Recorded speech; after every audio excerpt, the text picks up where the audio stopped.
Hello viewers, welcome to Shobha's Math Corner. In this video, we are going to see about quadrilaterals. Okay, what is mean by quadrilaterals? That is the four-sided diagrams. If you are joining the four line segments together, we will be getting the different shapes. So, the joining of four line segments, it forms a quadrilateral. Okay, it's a four-sided diagrams. Which are the some of the quadrilaterals are parallelogram, rectangle, square, rhombus and trapezium. So in this video we are going to learn about the properties and the areas also. Okay, what is parallelogram? In a parallelogram, the opposite sides are parallel and equal. Okay, this is a parallelogram. In this, AB is parallel to CD. So AB will be parallel to this side CD, and this AD will be parallel to BC. So the parallel sides will be equivalent parallel, and the opposite angles will be equal. Angle A is equal to angle C, and angle D will be equal to angle B. So opposite angles will be equal and opposite sides will be equivalent parallel. Okay, then the area of a parallelogram is area equal to base into height. So this is a base. Height we have to draw. Okay, we have to draw the height. So the area of a parallelogram is base into height. Then second one is rectangle. We know that in a rectangle opposite sides will be equal in measure. So I am taking PQRS is a rectangle. In this, the measure of PQ. What is the measure of PQ? If I am taking 6, then the opposite side RS also will be 6. Then PS, if it is 4, then opposite side QR also will be 4. So the opposite sides will be equal and all the angles will be equal to 90 degree. Okay, all angles are right angles, that is 90 degree. And what is the area of a rectangle? Area of a rectangle is equal to length into breadth, and the perimeter is equal to 2 into L plus B, that is 2 times length plus breadth. And the third quadrilateral is square. We know that square has all the sides are equal in measure.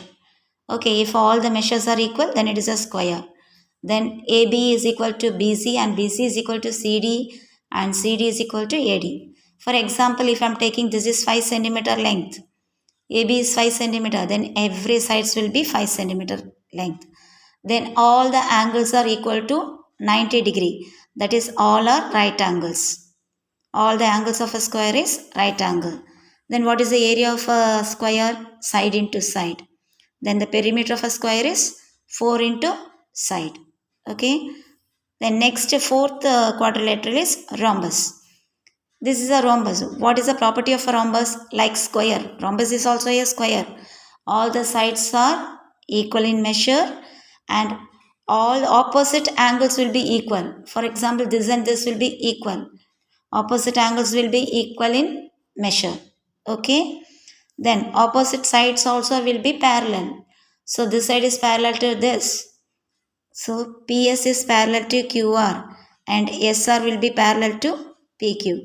So opposite sides will be parallel and opposite angles will be equal. Okay, in a rhombus. And all the sides are equal in measure. Then what is the area of a rhombus? Area equal to half into D1 into D2. D1 means diagonal 1. If I am drawing this one, this is one diagonal D1 and this is second diagonal D2. So area is equal to half into D1 into D2. Then last one is trapezium. In a trapezium, one side will be parallel. Okay, pair of opposite sides will be parallel. Okay, but it will not be equal. Opposites only will be parallel alone. If both the sides are parallel, if suppose this side I am taking as P, Q, R, S. If PS is parallel to QR, it is an ordinary trapezium. If opposite sides, if both the sides are parallel, so this is parallel to this and PQ will be parallel to SR, then it is called a isosceles trapezium. Then it is called isosceles trapezium if both the sides are parallel. If both the sides are parallel means it is called isosceles trapezium. If only one side is parallel, then it is a trapezium, ordinary trapezium. What is the area of a trapezium? Area equals, so area of a trapezium, area equals to half into height into a plus b. That is the one parallel side we are taking as a, another parallel side we are taking as b. So half into height into a plus b. That is the formula of a trapezium. Okay, I hope you understood this very clearly. If you like this video, please share with your friends and don't forget to subscribe my channel. Okay, thanks for watching.